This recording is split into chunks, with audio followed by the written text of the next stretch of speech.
তো আজকে হচ্ছে সকালবেলা ঘুম থেকে উঠতে না উঠতেই পুচি রানীর একটা বিশাল বড় আবদার হয়েছে, সে কৃষ্ণ সাজবে। তা আজকে মানে অন্য সময় হচ্ছে যখনই কোনো কিছু নিয়ে বায়না করে, কোনো কিছু ভুল ভাল বলে ঠলে ওকে চুপচাপ করে রাখতে পারি, মানে পটিয়ে পাটিয়ে জিনিসটা ভুলিয়ে দিতে পারি। কিন্তু আজকে অনেক চেষ্টা করেছি, ওকে যেই বলেছি যে তোকে আমি কৃষ্ণ সাজিয়ে দেবো না, ও কৃষ্ণ সাজবে বলে প্রচুর বায়না ধরেছে। তোকে যেই বলেছি কৃষ্ণ সাজিয়ে দেবো না, অমনি হচ্ছে মুখ বন্ধ করে কান্না শুরু করেছে। তো ফাইনালি পুচিকে কৃষ্ণ সাজিয়ে দিয়েছি। আর এই যে আমার পেছনে পুচি রানীর ভিডিও শ্যুট চলছে, ফটোশ্যুট চলছে। এই যে আমাদের কৃষ্ণ,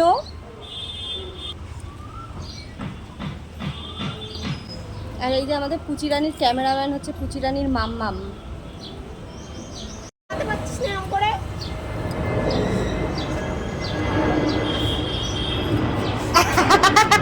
তো চলো পুচি রানীকে একটু ভালো করে দেখিয়ে দিই। পুচি রানী একটু তাকাও তো মা। এই যে আমাদের পুচি রানী কৃষ্ণ সেজেছে, একটু হাই করে দাও। তুমি কি সেজেছো? কৃষ্ণ সেজেছে। তোমার পছন্দ হয়েছে কৃষ্ণ সাজ? তাহলে এখন হচ্ছে ঘুম থেকে উঠেই কৃষ্ণ সেজে পুচি রানী এখন ভিডিও শ্যুট করতে চলে এসেছে। এই রোদের মধ্যে পুচি রানীও কত কষ্ট করে ভিডিও বানায় দেখো।